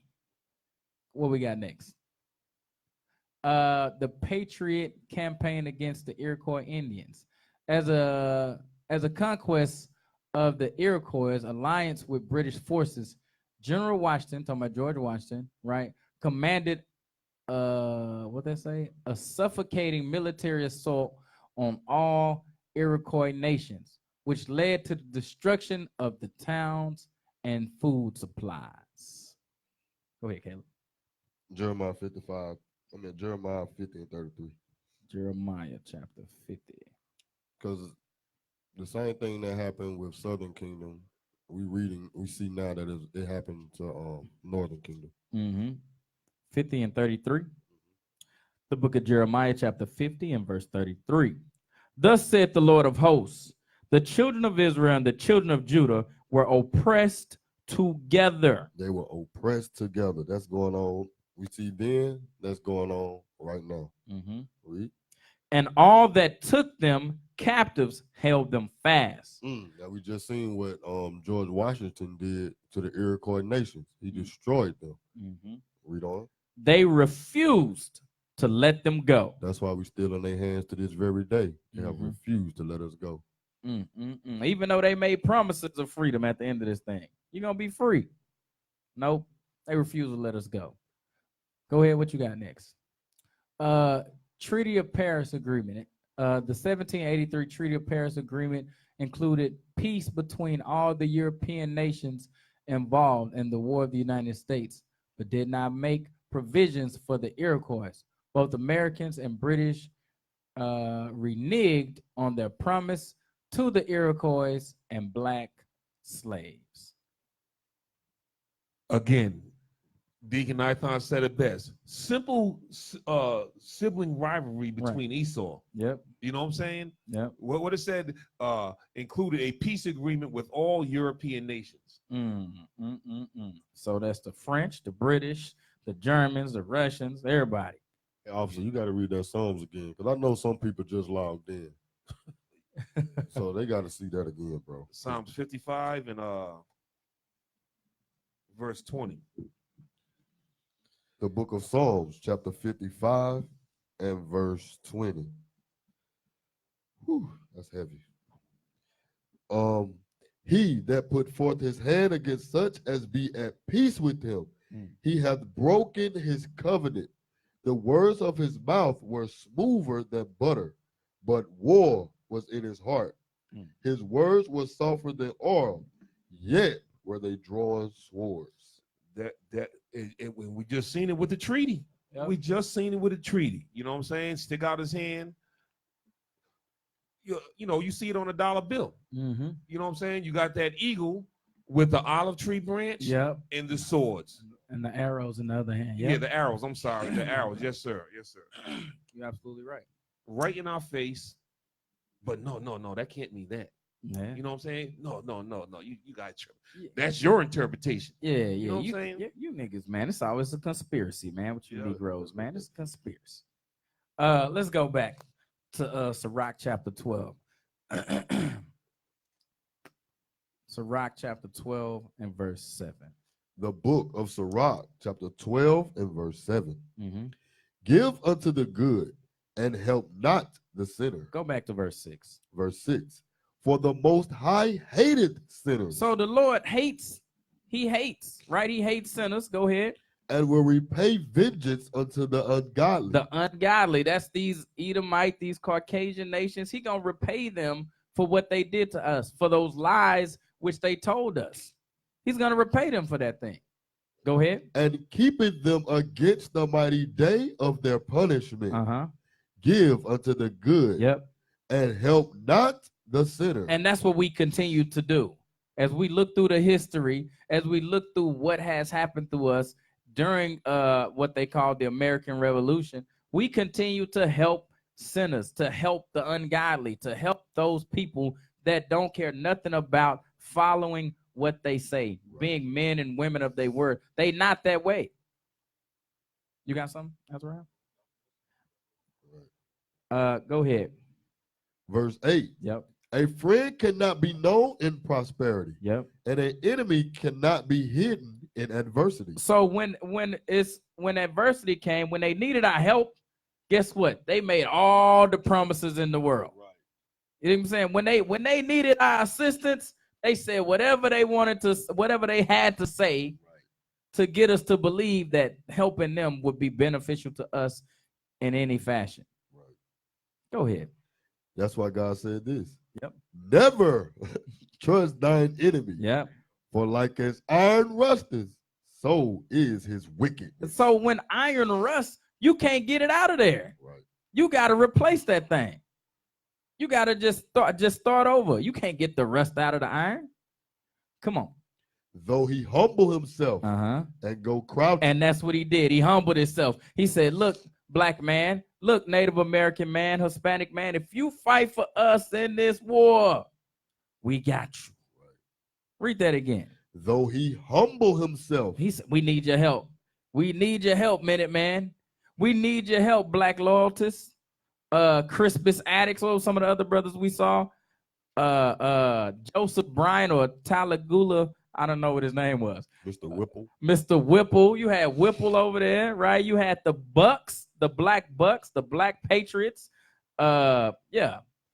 Read that again. Though he humble himself. Yep. And grow crouching, Uh-huh. yet take good heed and beware of him. Yet take good heed and beware. Now, how can you take good heed and beware of your enemy? I really want you to think about that, right? Because what would you think you could do to take good heed and be aware of your enemies? What could you do? We back in 1770, what we looking at, 72 through 79 or whatever it is, I guess they consider 83. They're going to win all the way to 83. So they fighting all that time. What could we have done, right? Let's look at the scripture. It says, Take good heed. Yep, take good heed. What could we have done to take good heed? Any clue? Go ahead. We could have got back to these law, statutes, and commandments. That's the only thing we can do. Yeah. But I'm telling you from a Negro standpoint, at that point, what they would have done is what? When they said to you, hey, come fight in our war, we're going to make sure you free at the end. What could they have done? What's that got to do with me? Well, you're going down the wrong road. Okay, what I'm about sorry. you? What you think, Caleb? They did. Let's fight. Let's fight? Okay. What you got, JDL? I would have needed proof up front. You know what I'm saying? Exactly. I would have needed something up front. Right. So if we was thinking at the time, we would say, not saying they did or didn't do this, they'd say, give me some paperwork to prove that at the end of this, you're going to do this for me. But guess what Esau would do at the end of that thing? Right. Take that paperwork, rip it in half right in front of your face. Right. You dig what I'm saying? Go ahead. You got something? I'm just trying to think. I know it's somewhere where it gives a list of how many treaties he's broken since he's been in this country. I can't think of that number. 600. Too many, bro. Let's go to it.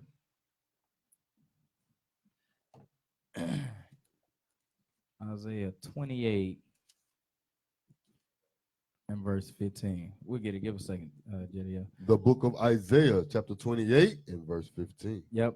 Because ye have said, we have made a covenant with death, and with hell are we at agreement. When the overflowing scourge shall pass through, it shall not come unto us. For we have made lies our refuge, and under falsehoods we have hid ourselves. You got something? Oh, yeah. Read it again. Because ye have said, we have made a covenant that's what you just said there. They made a covenant. You see what I'm saying? They wrote that. They needed some documentation. Read. Yep. We have made a covenant with death. With death. Read. And with hell are we at agreement. Our people then left one hell to sign up for another hell. Yep. Read. When the overflowing scourge shall pass through. And you got to see all of our people dead out there on the field. Read. In these wars. It shall not come unto us. And we don't get nothing back from it. We don't get no independence from that. No freedom. Nothing. The scriptures ain't lying when it said that it said no man shall buy you. It's for real. Yep. The Lord means what he says. Nothing we could do. Nothing Even we these could brothers that was fighting for Britain, even the brothers that was fighting for the U.S., There's nothing they could do. That slavery was on us. Nothing they could do. Go ahead. You want to read that? From 1778 to 1871, the United States government entered into more than 500 treaties with the Native American tribes. All of these treaties have since been violated in some way or outright broken by the U.S. government, while at least one treaty was violated or broken by the Native American tribes. Because they don't believe that. They don't believe that, man. We on Wiki. We just on Wiki, man. We on Wiki. List of United States treaties. It say that's just from 1778 to 1871. 500 treaties. 500. So that's not even a treaty a year. That's like 25 a year. They make a promise. Let me divide that up, man. Hey, and that's not even the flim flams they did, like when they bought Manhattan or the Louisiana Purchase. The Louisiana you know what I'm Purchase, saying? right. These are just treaties, but never mind I'm gonna trade you some deeds for all this land. Okay. Right. And then the killing part, notice that it's from 1778. Yep. So that's right, quote unquote, after their independence. Yep. Yes, sir. So in their infancy, they've been lying. Yep. From the beginning. From the beginning. They was never men of integrity. Right. Never represented honor, courage, and commitment. Demons and his semen. You told me. You know what you said on the mic. Let's get it. Let's get the scripture. Come on. Let's go to Isaiah chapter 14 so you can say it. We got you, bro. I got you. Let's go to Isaiah 14. Where's that? Where's that?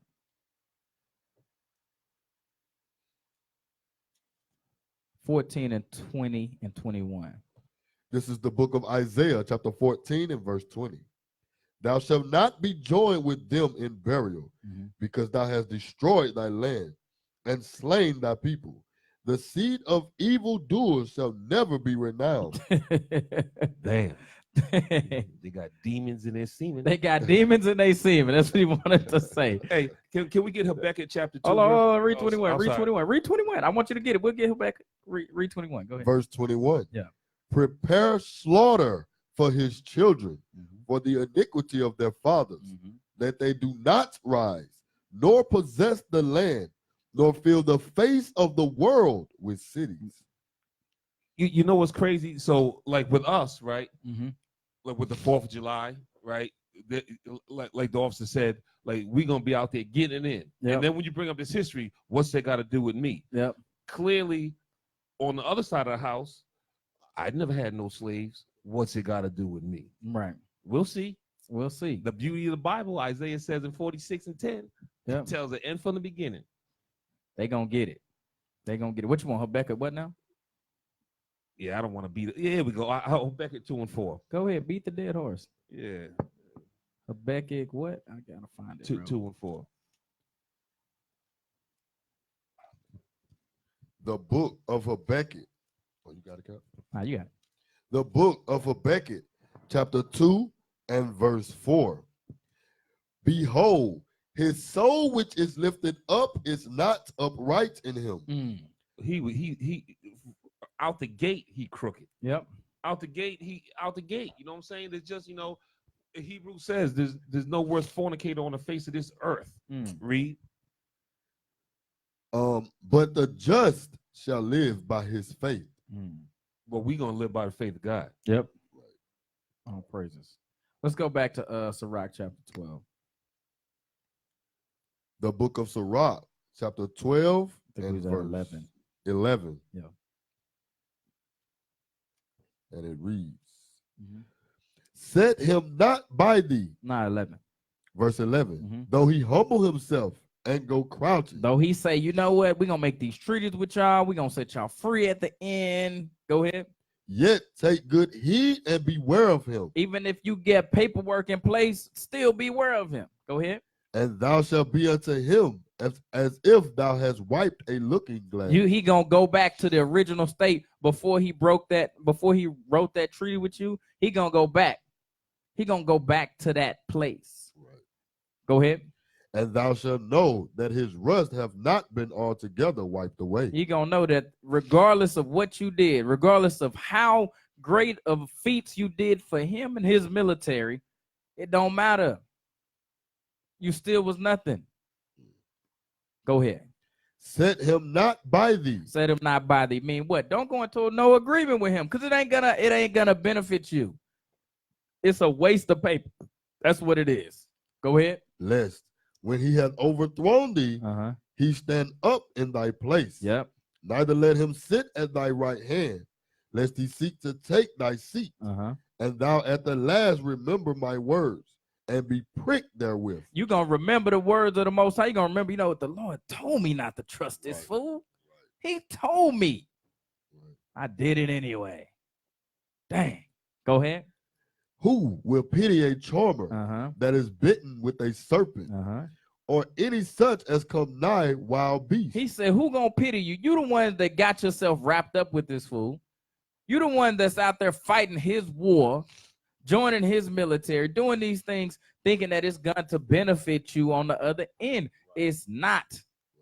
Nobody's going to pity you. He told you. My grandmama told me before I left, she said, you joining the white man's Navy. Don't do it. Did I listen? No. I'm out of here, Grandma. Got to get the hell out of Dallas, Texas. Right. They ain't trying to kill me out here. I got to get out of here. You know what I'm saying? Go ahead. So one that goeth to a sinner and is defiled with him in his sins, who will pity? And that's us. We defiled with him in his sin. We are fighting in his army, fighting in his military, and just what did we read about the one brother, Joseph Bryant or Todd, what his name was? Go back to it. I'm trying to say it right. I know it's Joseph Brant, but he had another name. Thayadanegia. This cat, the Mohawk, he went all the way in. He went all the way in. It says, was an Iroquois leader in Revolutionary War, educated at the Moore Charity School, Lebanon, Connecticut, converted to the Anglican Church, and an interpreter for the missionary. He went all the way in. Read that scripture again. So one that goeth to a sinner and is defiled with him in his sins, who will pity? This brother right here was defiled with him in his sin. Not only was he fighting in his military, but he went all the way into that religious doctrine as well. He went all the way in. Go ahead. For a while he will abide with thee. But if thou begin to fall, he will not tarry. For a while, they was with him.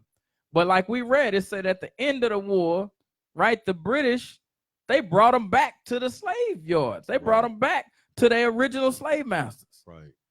You know what I'm saying? At the end, when they made those treaties with the brothers and sisters with the Northern Kingdom and Southern Kingdom, guess what? They put them right back in slavery. Even though they made promises of freedom to them. Go ahead. It's like Esau playing chess and we playing checkers. You know what I'm saying? When you read Psalms 83, you know what I'm saying? It's like, they that crafty counsel. Counsel, yeah. And we just keep on repeatedly making the same mistake. Yep. Come on, let's keep going. Verse 16. An enemy speaketh sweetly with his lips. Yep. But in his heart he imagineth how to throw thee into a pit. Oh my goodness. That's what we just keep. That's what we just, the Lord just keep telling us the same thing over and over and over again. Right. He's saying in so many different ways so you can get it. Like your enemy is going to mess you over at the end. These people that brought you into slavery, even though they saying nice words and making treaties with you and doing all these different things, at the end, he gonna throw you in the pit. Right. Go ahead. He will weep with his eyes, but if he find opportunity, he will not be satisfied with blood. And that's what they'll do, right? When they was out there fighting, I'm sure they was out there fighting in the fields and doing all type of stuff, and they see one of the Minutemen or one of the black loyalists get shot, they'd be out there, oh man, I'm sorry, man, he lost and we died. Some of the men died in this battle, you know what I'm saying? And they weeping. But guess what? At the end, it was like, we don't care nothing about y'all. For real, better him than me. Better him than me. It was all a show. You know what I'm saying? To make you think, make you believe that they was connected to your fight in some way. Right. They wasn't. You watched that TV show, The Shy? I haven't watched it yet, man. I'm Have trying you to seen get the that, man. JDL? Did you see the last one, The Scorpion and the Frog? It just made they did a thing in this the story. They told a tale of the scorpion and the frog. That just makes me think about never trust your enemy. Yeah. So this is a story, right? It's like a parable. Like, so a frog was at the riverbank and he's about to cross the river, and then the scorpion's there, and the scorpion says, "Hey man, let me get a ride across that water." Right? So the frog was like, "Cool, get on my back," and the frog starts swimming across the water, right? Yeah. And then halfway in the middle of the lake, the scorpion hit him and stung him, and and the frog is dying. He said, "Why did you do that? You know what I'm saying? I'm getting us across." He said, "Man, I'm a scorpion. I just do what I do." You know what I'm saying? Just do scorpion type of stuff. Trusting in your enemy, because sooner or later, like Iron Rusters, he gonna show his true damn colors. Exactly. That's Even crazy. though I you was just put- watching the Shy this week, and they did that, and I was like, man, that's crazy. Even if you put paint over that iron, you know what I'm saying? It's still we- rust under. We all know that. We all been in the Navy. You know what I'm saying? You know what I'm saying? Like, damn, no, we didn't use no primer or nothing. Nothing. Just throw some paint on that thing. Where are we at? Verse 17. Uh-huh. If adversity come upon thee, thou shalt find him there first. You see that? When we was in slavery, right? The first people to show up say, you know what? We can help y'all get out of this if you fight with us. Look, the British showed up. Right. They said, look, you fight with us, we got you. We'll get you out. You know what I'm saying? Read that again.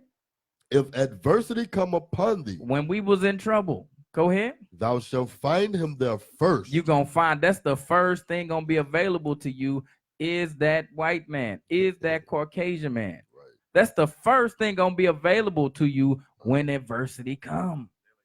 Every time. Every time. I keep saying I'm gonna do that again, man. I got to do that class on what's that thing we talked about? Payday loans.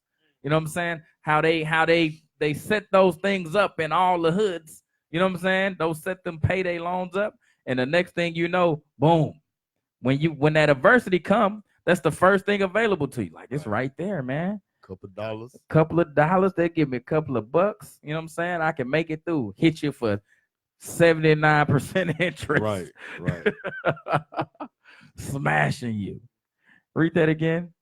If adversity come upon thee, thou shalt find him there first. Uh-huh. And though he pretend to help thee, yet shall he undermine thee. Yes, shall he undermine thee. You see that? Regard, like we was reading them treaties. He pretended to help us. Right. He was undermining us the whole time. Go back to the PowerPoint right quick. We going. Brother in the spirit. All right. What does that say? What does it say at the top? What doesn't the 4th of July? Why doesn't the 4th of July? Man, I can't read. Apply to Negroes. Okay. What to the American slave is the 4th of July about? More than all other days in the year, the gross injustice and cruelty to which what's that say? Which hers the constant victim. I don't understand hers. Like what? Oh, this is Frederick Douglass. Oh, okay. Well, y'all gotta tell me that, man. I gotta know that I'm reading Frederick before. Oh, it's down there and it's yellow. I can't see yellow. But okay, so this is something that Frederick Douglass wrote. It's too late now. Frederick Douglass. All right, so I'm reading a quote from Frederick Douglass about the 4th of July. Go ahead, say it on the mic. I'm saying this quote from Frederick Douglass, you usually just say the first line, what to the American slave is the 4th of July. You know what I'm saying? But that's a whole, well, I'm saying that's the common saying from Frederick Douglass when they talk about the 4th of July. There's never really the whole quote, but the quote is deep. Okay, let's get it. Okay, what to the American slave is your 4th of July? What the thing? I can't see it. More than all other days in the year, the gross injustice and cruelty to which hers the consistent victim. To him, your celebration is a sham. Your boasted liberty, an unholy license, your national greatness, swelling vanity, your sounds of rejoicing are empty and heartless. Your what they say? denunciation of tyrannies, or of tyrants, brass-fronted impudence, your shouts of liberty and equality, hollow mockery, your prayers and hymns, your sermons and thanksgiving, with all your religious parade and solemnity, are to him mere bombast, fraud, deception, impunity, and hypocrisy. A thin veil to cover up criminal, which would disgrace a nation's savages. Dang. And we about to have a $92 million mockery going down Washington, D.C. today. I don't like how you say we, first of all, but Okay, I'm sorry. they. You know what I'm saying? You're absolutely right, man. So Frederick was saying all these different things was just hypocrisies, was lies. You know what I'm saying? Covering up their true crimes. Because they committed egregious crimes against their own constitution for which they say they stand. Right. Pull up that thing, man. Can you pull up the thing? What's it called? The Declaration of Independence? Can we pull that up right quick? Because it's just a mockery of even their own words. Nah. I mean, true. Let's get it anyway, though. All right. That's super small. Whatever works, as long as I can read it. I just kind of want to read some of it. I can't read it like that. We could have pulled that one up, just made it bigger than one you was at before. All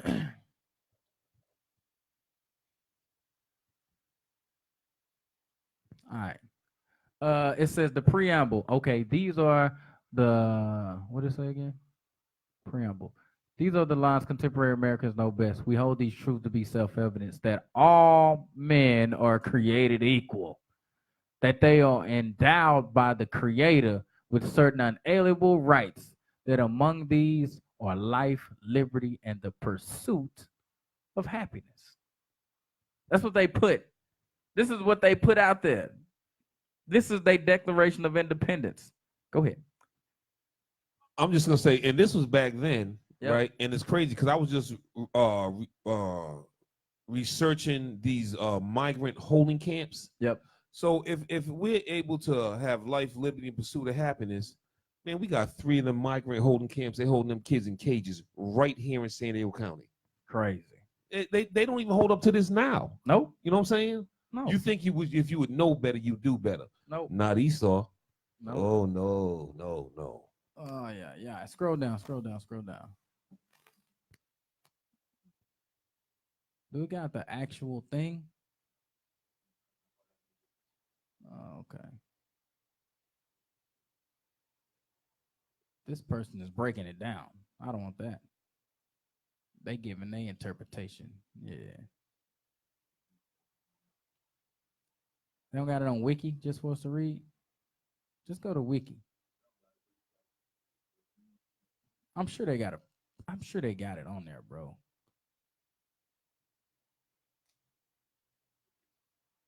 Go back. There goes some of it right there. I don't know. Whatever. So, like we see, man, they claim that that all men are created equal and have the right, unalienable rights to be to have the pursuit of happiness or some garbage. Man, let's go back to the scripture. Let's start at verse 17 again. The book of Sirach, chapter 12, verse 17. Yep. If adversity come upon thee, thou shalt find him there first. And though he pretend to help thee. Though he put things like that in his Declaration of Independence, right? All men are created equal. Go ahead. Yet shall he undermine thee. Yep. He will shake his head and clap his hands and whisper much and change his countenance. There you go. He gonna say, you know what?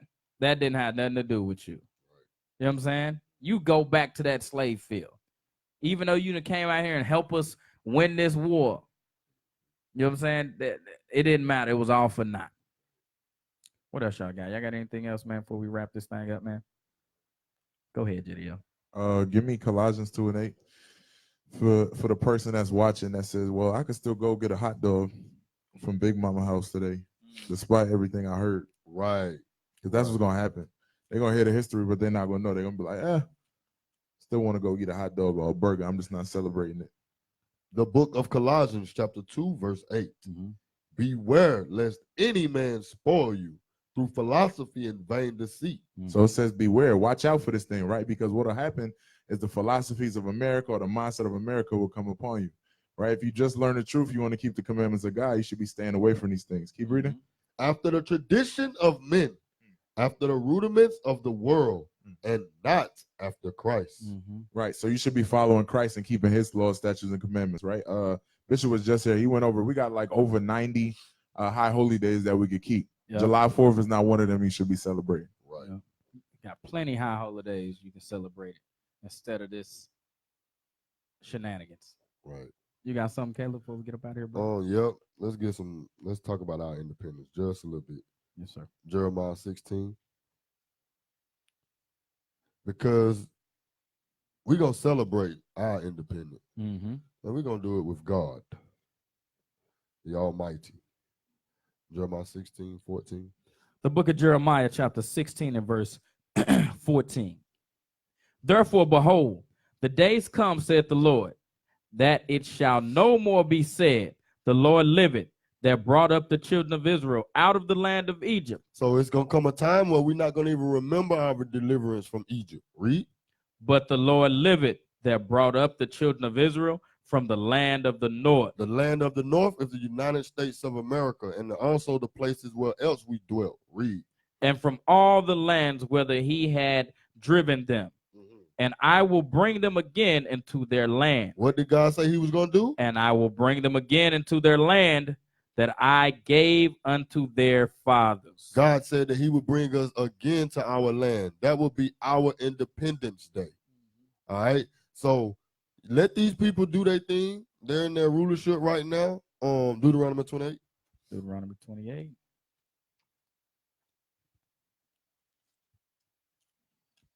Verse 47. You got it. Go ahead. Deuteronomy 28, verse 47. Because thou servest not the Lord thy God with joyfulness. So because we did not serve God with joyfulness, now we got to watch the Edomites rejoice. Now we got to watch them rejoice. This is their day. Let them do their thing. Our time has not came yet. Read. And with gladness of heart, for the abundance of all things. For what? For the abundance of all things. For the abundance of all things. That means everything, everybody, everything on this earth belongs to us. But we wasn't joyful in that. We was not joyful in keeping the Sabbath holy. We was not joyful in keeping the new moons. It had become a burden unto us. Now we got to watch the Edomites rejoice over their independence from each other. All right? So let's jump up to verse 43. Deuteronomy 28, verse 43. The stranger that is within thee shall get up above thee very high. So God said part of the curses of us breaking his commandments is that the strangers that was within our gates when we came out of Egypt shall get up above us very high. Read. And thou shalt come down very low. And we have become very low to the point where we watch them rejoice while we're at the bottom of society, while we're still getting gunned down in the streets, while we're still getting locked up, while our kids are still being aborted. Right now in San Diego, kind of like Officer said, they got our people locked up right now. Won't let them see their parents. Just separating families. Read on. He shall lend to thee, and thou shalt not lend to him. He shall lend to read it again. He shall lend to thee, and thou shalt not lend to him. That's why, like Cap said earlier, we have to go to them to get the payday loan.